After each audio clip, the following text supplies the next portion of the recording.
Star fam. Welcome or welcome back. My name is Laura Black, and this is Blacklight Astrology. It's been a minute. I'm sorry, I haven't produced any content in, over a month now. It's basically been all of eclipse season that I was away. Uh, Hope y'all did all right during the eclipse. Did y'all get eclipsed fairly well? These were actually the most gentle eclipses I have personally experienced in probably the entire time I've been a professional astrologer, maybe years longer than that. So it was a little more background in my life, but it was hitting a lot of people around me, my friends, my community. There was a lot going on, and I was limited on time, doing a lot of last minute bookings and readings for people, a lot of emergency readings for others. It was very interesting after several years of being kind of in crisis mode myself, having an eclipse season where it was like, wow, I'm just kind of like floating and drifting and cruising and getting into my rhythms and grooves. And part of that was managing the influx, the onslaught of readings and requests from friends and, my community, feeling very called and needed by my community, which felt really good because if you know me, after losing everything after leaving a cult, I felt helpless and useless and like I didn't have anybody and I couldn't show up for anybody for a long time. And now I feel like, hey, I've got this community that I'm a part of. And it felt good to have skills and gifts to offer, even if it was just to like be a shoulder to cry on. But did a lot of readings, a lot of last minute bookings. So thank you to all of you who, showed up, reached out, got those last minute bookings.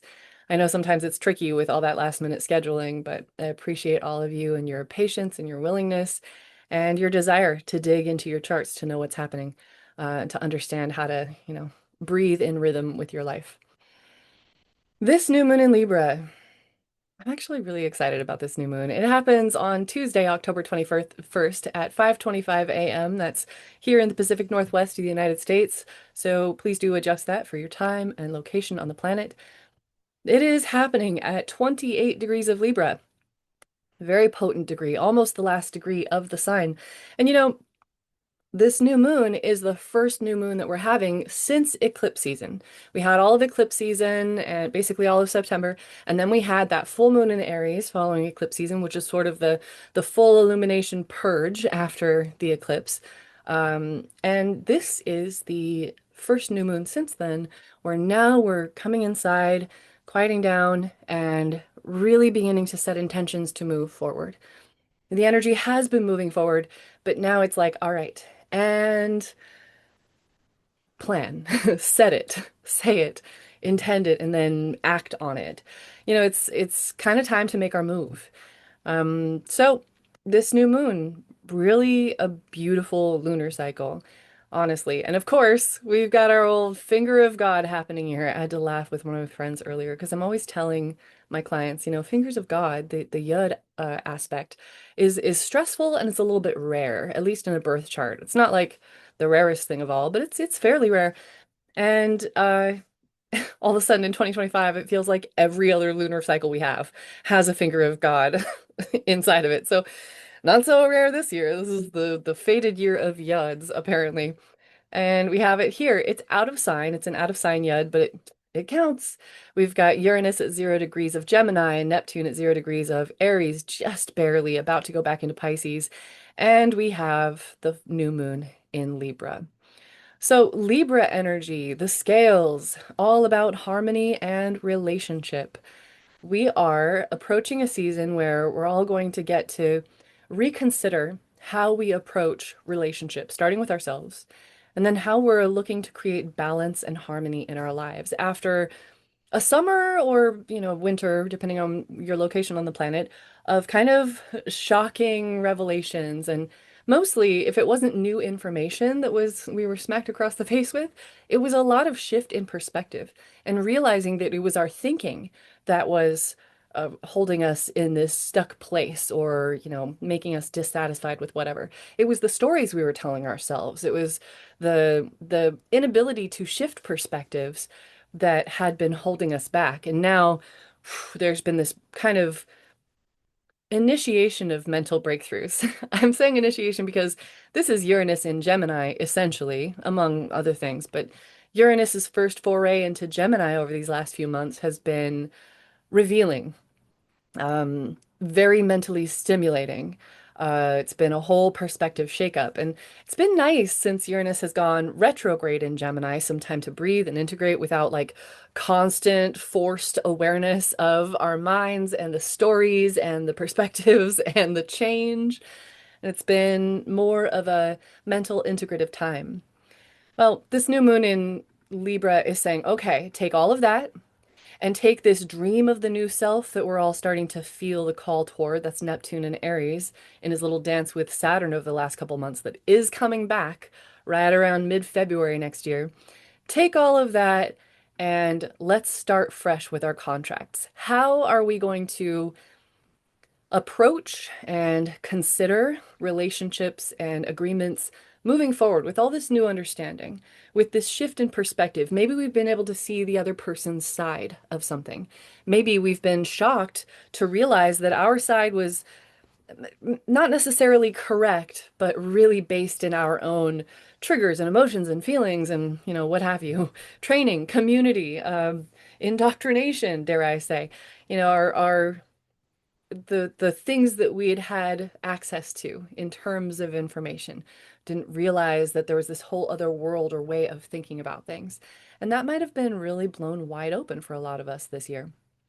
So now we're taking all of that and we're trying to approach relationship in new harmonious ways. The cool thing here is that this new moon in Libra at the later degrees, so it's very, it's getting more mature, it's getting more advanced. It might have some qualities about it diminishing that can happen in the later degrees of a sign, but it's also starting to kind of max out. Like, okay, relationship, we get it. We've been working on this in a major way. Everybody has for like a few years now. I mean, all our lives, right? What is life but relationship? But I'm talking about ever since the South Node in Libra, starting back 2023, into the North Node in Taurus, which is ruled by Venus, and so Venus also rules Libra, and so that Venus's movements in the sky were also tugging not just on the Taurian aspects of Venus, values and resources and embodiment and skill sets, but also relationships and what belongs to whom in these contracts. So now we're finally rounding the corner and saying, all right, new approach, fresh start to relationships. And the ruler of this new moon, Venus, is in Libra. How lovely. That makes her very powerful. When Mars is in his domicile of Scorpio and Venus is in her domicile of Libra, things get a little more balanced, Libra, a little easier to access. It's just like Mars is working well. The gas pedal is functioning smoothly. We have enough gas in the tank. Let's go. Venus, our contracts, our agreements, our sense of worth and value, our style. It's sweet. It's naturally more balanced and harmonious. It's easier to connect. I'm finding myself on the street in the mornings, receiving more connection with people, just a random, hey, how you doing this morning on the street? Like people are a little more sociable right now with Venus in Libra, I've noticed. And people are putting a little more effort into their appearance. They want to create beauty wherever they go. I've noticed people like with their outfits and their, even myself. I'm like, is this a headband I want to wear for this new moon in Libra? Okay, cool. But things are sweeter with Venus in Libra for sure. Now, we've also got Jupiter in his exalted stance in Cancer, and he's slowing down. He is going to turn retrograde, on November 11th? And he is squaring Chiron exactly at this time. Chiron is retrograde. Thank goodness for that, because we have a little integrative time in working on this wound in Aries that's been coming up in all of us. The wound we've all been working on, or the wounds, right? It's never just one thing. This realm of Aries where the wounds that we have had hidden away have been revealing themselves since at least 2019. But it's getting more potent. Chiron is starting to inch toward the end of his journey through Aries, and now Jupiter is coming into a square with it. This is going to be a pretty strong presence over the next couple of months. And we know Jupiter, the largest planet in the solar system, magnifies and expands things. It makes this pretty major.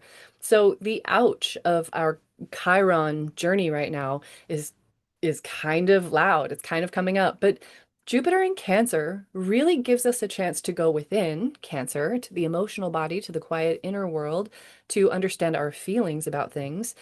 And because we've got all this beautiful air and this finger of God with our fresh perspective and the dream of the new self and all these things we just talked about, the Libra new moon and Venus is in Libra that wants to understand and values understanding, and Mars in Scorpio, especially with Mercury in Scorpio, which we will get to, that's able to dig and analyze and get beyond just the surface, deeper to the truth, knowing it's complex, it's not so simple, and but we can seek real understanding. Well, Jupiter says, okay, so what do you feel about this ouch, this wound, Chiron and Aries? And can you examine it? Jupiter's taking us kind of to a little bit of a higher education trip around this chirotic wound. Chiron is a master healer, but he's the wounded healer and he's always going to bring up pain wherever he resides. Right now, he's on my descendant. And let me tell you, all of the wounds of self, Aries, that I see reflected at me through my relationships, one-on-one, seventh house, my descendant, whew, they're loud. They've been loud. But Jupiter is a very high teacher. Jupiter opens opportunities. So it may be for some that the wound is feeling a little overblown, a little extra painful, but there is so much rapid learning happening. I've noticed, especially over the last couple of weeks, with my friends who do speak astrology and even my friends who do not. I'm hearing active conversations around this healing and this, instead of blowing up and reacting and you did this and I'm it's the stories and the just running away from conflict or insisting that our perspective is right. There is so much more willingness to soften and get curious and be patient and kind of drop in, where can I learn from this? It's, this, my perspective, my truth isn't the truth. What's their perspective and what's really kind of the middle ground where those two stories meet? That feels much more available to most of the people that I'm witnessing and in my client sessions as well. So this is the next couple of months of like, oh, the pain expands, and so does the high learning Jupiter about, emotions and family and self-care and emotional regulation. Hello, Cancer, relating to this wound. Chiron in Aries is trying to prepare us really for the next couple of years' journey of Saturn in Aries, where we're all going to have to learn how to deal with anger. And you can see this in the macrocosmic world, but definitely, I'm sure all of you are experiencing the microcosmic world, whether it's, I don't really get angry, where is my anger? How do I access it? What do I do with it? Or, wow, I overreact, I misdirect my anger, I have rage, how do I channel it appropriately? What is my anger telling me? What's underneath the anger? Those kinds of things are, we're getting a much broader sense of all things Aries, how to utilize it. I'm really feeling this, especially in terms of like accessing motivation. And with Mars in Scorpio, you would think that that sense of like, let's go would be so strong right now, especially with Lilith there, but I'm finding that's not really so, and maybe this is Mercury conjunct Mars. I'm seeing this even in my yoga classes, even in myself, my own practice. Come Shavasana, or, all through the class. When it's time to drop in, surrender, be still, or it's time to focus and be steady, there's a little more mercurial energy going on. There's wiggling, there's adjusting, there's fidgeting. Not what you would expect from Mars in Scorpio. Mars in Scorpio just hones in and goes, knows how to get what it wants. But that's not really the case under this lunar cycle. Now, to add to that, let's look at the fact that Mercury is the ruler of both Uranus in Gemini, that has had that like mind shifting, mind expanding kind of realizations and revelations and holy shit, I'm seeing the pattern of my own thinking and how it's like not helping, and how I could communicate better or ask better questions. So Mercury is the ruler of that. Great. But Mercury is also the ruler of the South Node in Virgo. And we are, again, this lunar cycle is the first that's really setting the stage to move us forward since eclipse season. We had the purge from eclipse season, the full moon in Aries, One of my favorite astrologers said, incinerated. Were you incinerated by that? Burnt to a crisp, babe. Now we have this new moon in Libra that's like, okay, and here we go. Make your move, say the thing, rewrite the contract. It's time to find balance. And with the finger of God, it's like, well, it's the way we do this is sort of fated. The South Node in Virgo has been bringing up so much for all of us about what it is that we expect from ourselves and from others, whether or not we had communicated about what is expected, and where those expectations come from, how we apply our sense of control, um, how we reach for control in situations where we cannot actually control, and our attempts to do so are only making things a little worse. Our reach for perspective or perfection, or our desire to criticize others to escape our own failings or our own little, weaknesses and flaws. Virgo South Node has been bringing up shame, so much shame, and I'll hear it in my client sessions, but many of my clients don't really go there. They don't want to go there. They'll redirect it and say guilt. Um, and sometimes that is the case. It's not shame. It's not like a toxic shame load. It is more guilt or sense of responsibility, which is also inherent in Virgo. Like I should do this. I shouldn't do that. That's very Virgoic. Should all over yourself. But sometimes I hear shame shaping a person's life in our conversations while the South Node is in Virgo. And it's like the one thing that it's such a low vibrational energy. And it's like the set of emotions or the emotional end of the emotional spectrum that most people don't want to go to. But it's buried in there. It's inherent in a lot of our lives.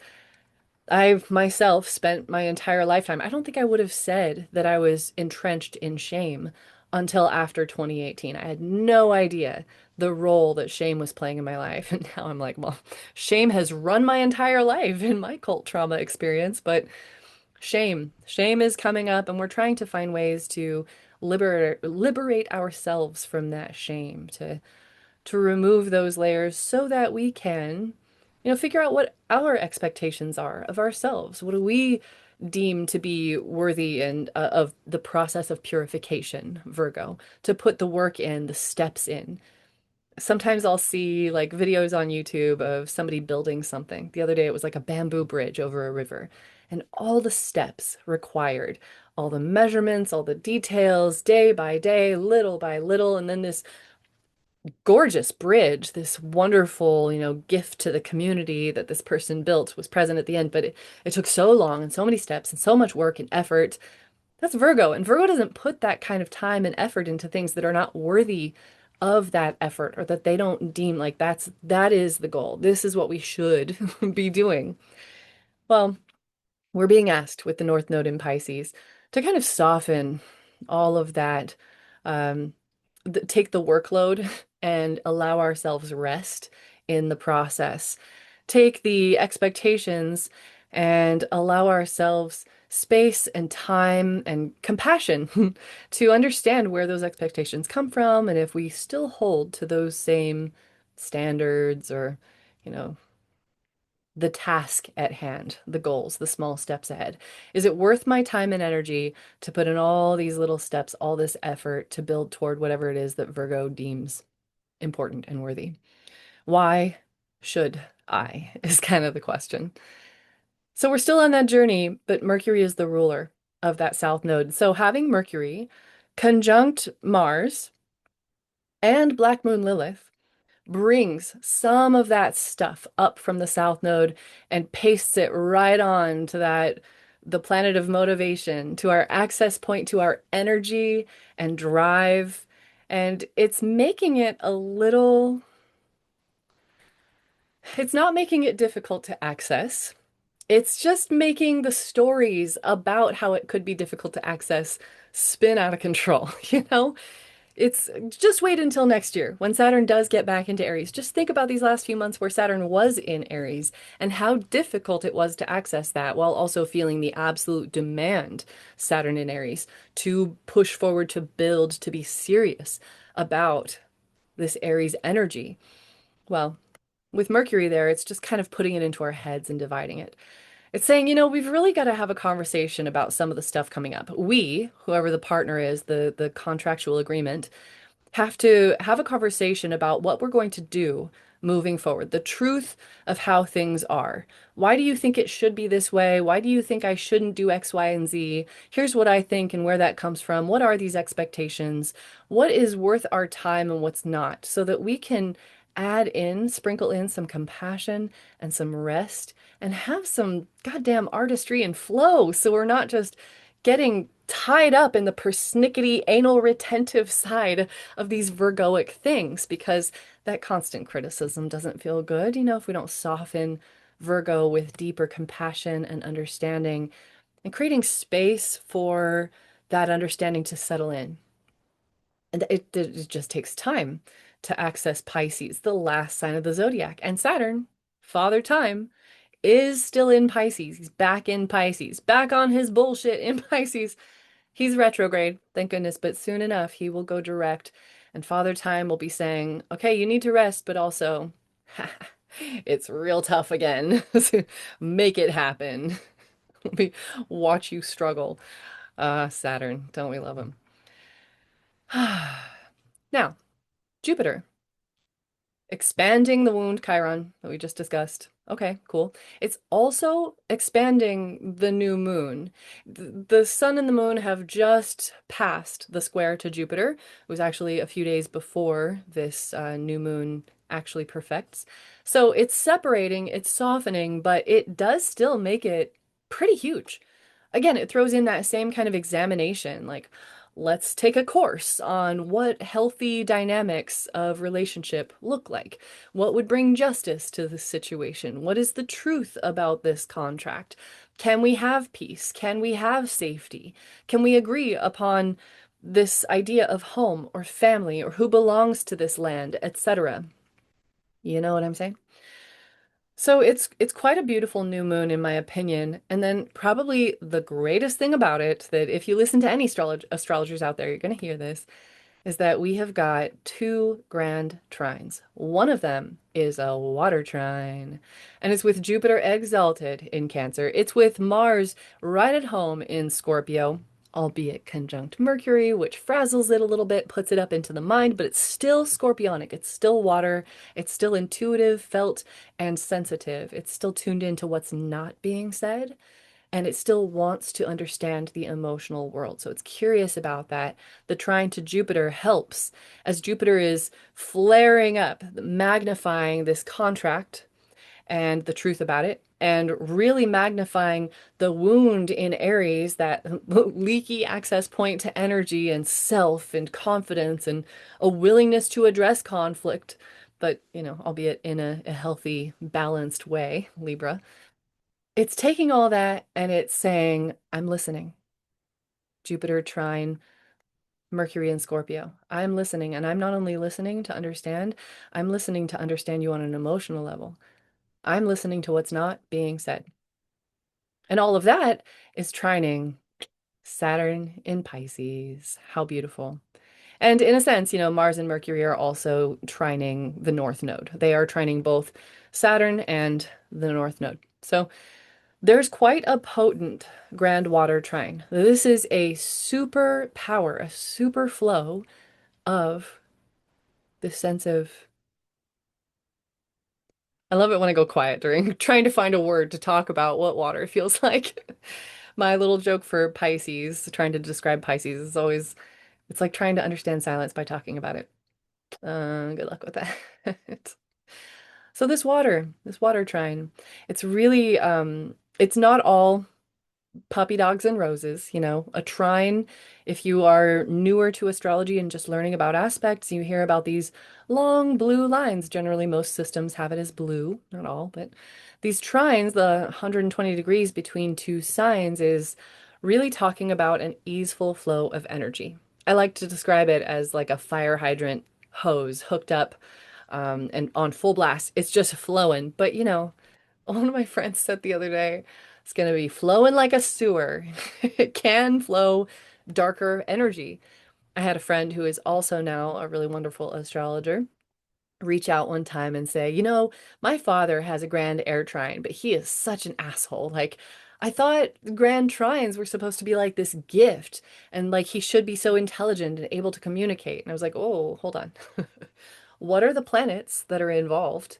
And it doesn't mean it's flowing positive or good energy. It means that the flow itself is positive, as in not blocked up, nothing to be done or addressed. It's an easy access point. That's all, And so if it's garbage flowing from each of those planets to the other, then you get a garbage waterfall. It's not like great.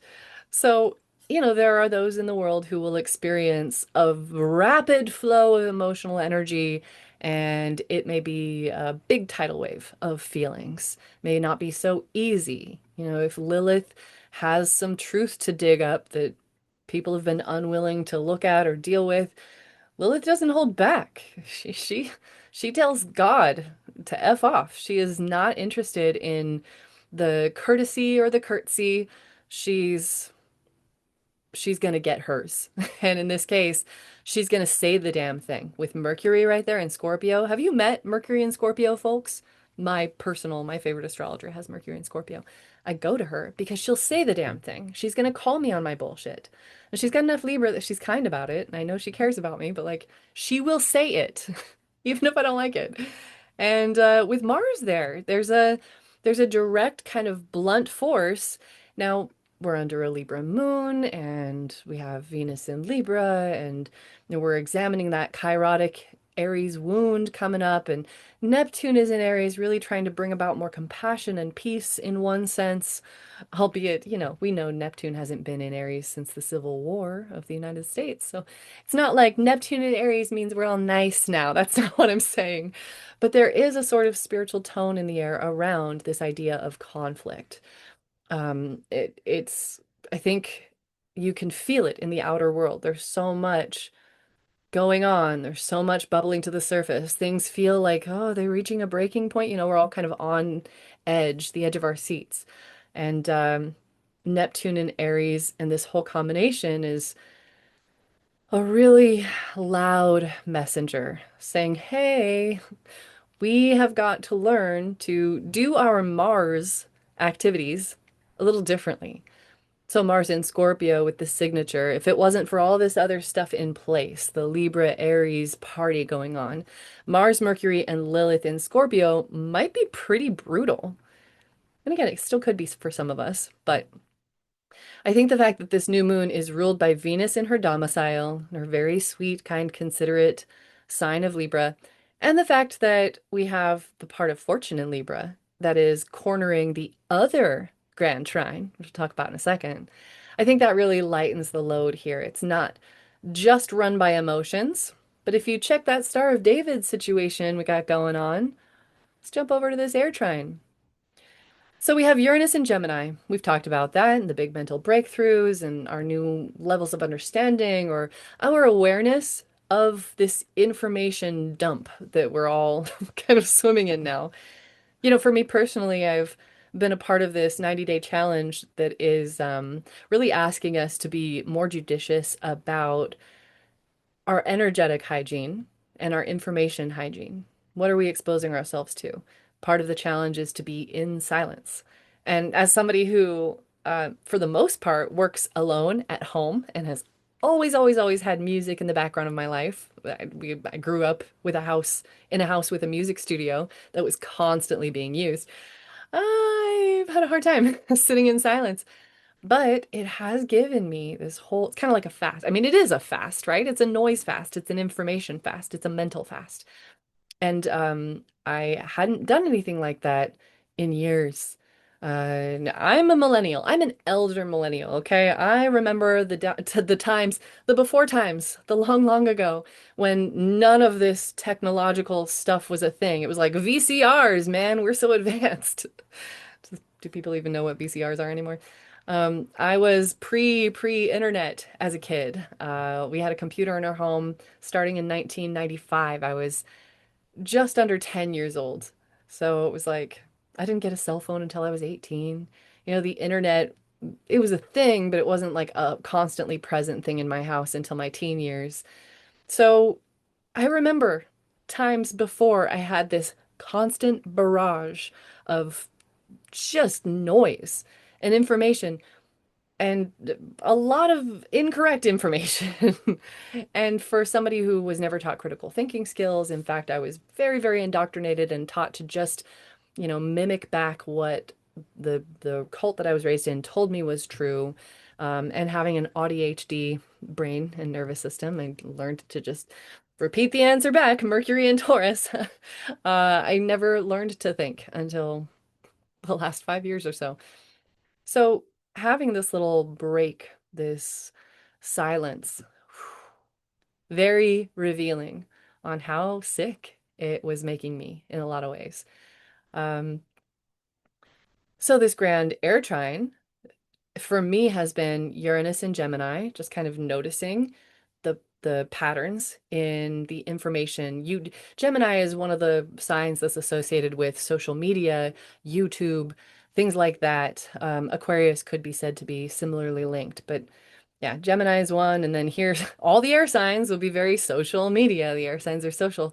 Here's Pluto and Aquarius, that trine. I love the trine of Pluto to Uranus. I was so eager for this to happen. I remember talking all about it last year, and I mean, it's some of it's hard because there is like horrifying, dark realities, Pluto and Aquarius, about groups and society at large and technology. We're seeing the extremes of the use of technology, the really dark, ugly side of it and the dangers, and the unbelievable, mind-blowing progress that it could lead us to if we hone it and harness it well. And that trining Uranus, I mean, that is rapid, rapid awakening and evolution for humanity. And then the trine to Venus. Venus kind of comes in and saves the day. Because without Venus, between those two, without the grand trine, just the trine to Uranus and Pluto, or between Uranus and Pluto, that could be a little much. That could be a little too much like, oh my God, my eyes are wide open. I see the dark, ugly truth. And I know it could be a good thing, but we are so effed, you know? But Venus steps in and says, hey, hey, hey, it's going to be all right. And it's not even actually Venus that's a part of this grand trine. It's the part of fortune, which is a little mathematical point in space, the part of fortune, an Arabic lot that moves pretty rapidly. So the fact that right at that minute, it's right there pretty perfectly, I mean, just slightly out of perfection, but in trine with Uranus and Pluto, that's a beautiful thing. The part of fortune is a lucky spot. And because we have the sun and the moon and Venus and the part of fortune in Libra, even though they're quite spaced, this is what we call a stellium, and all that Libra energy kind of gets blended together, 3 or 4 planets, depends on who you ask, but most astrologers would say 3, definitely 4 placements, really brings in a robust sense of that energy.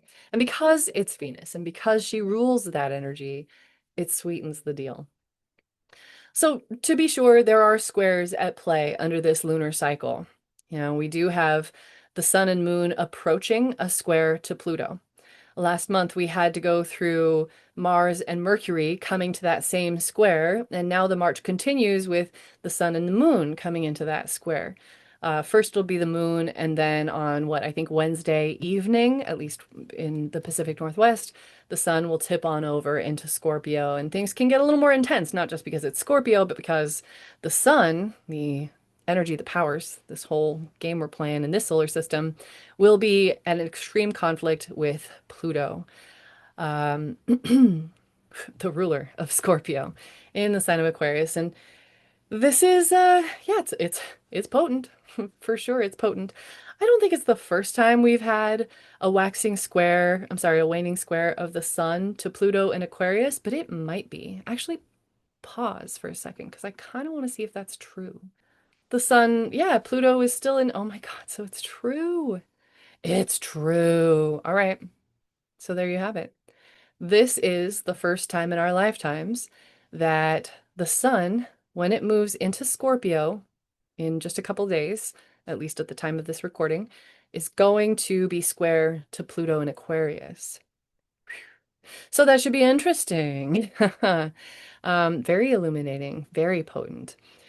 I feel like overall, this new moon is calling us into harmonious renegotiations based on our new level of perception, new understandings of the contract and of each person's or party's sides.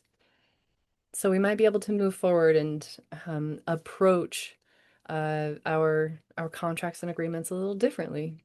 Honestly, truly a really beautiful new moon, and definitely the sweetest for the rest of the year. So enjoy it. I hope you're feeling harmonious and balanced. I know the sun doesn't love to be in Libra. It does lose a bit of its power and vitality, but we're going to go through a very potent transformative portal this week as the sun moves into a really intense sign of Scorpio and squares to Pluto, bringing up the power, the discussion of the power dynamic. Okay, so this new moon in Libra, how are we reapproaching and renegotiating our contracts? And then just days after it perfects, a day or two, it's like, all right, and now let's talk about who holds the power and how and why and how do we, you know, how do we decide who gets to be in power? There's a big question on the table, at least for a lot of us over here in the United States right now. Okay, friends, I think that's everything I have for you under this new moon. I hope you're all doing well. If you'd like to book a session with me, please feel free to visit my website, black-light-astrology.com. I have several different styles and types of readings, anything from a mini reading for 30 minutes if you feel like you already know a lot about your chart, you just want a quick little check-in, to an hour session to 2 hour sessions and a deeper conversation.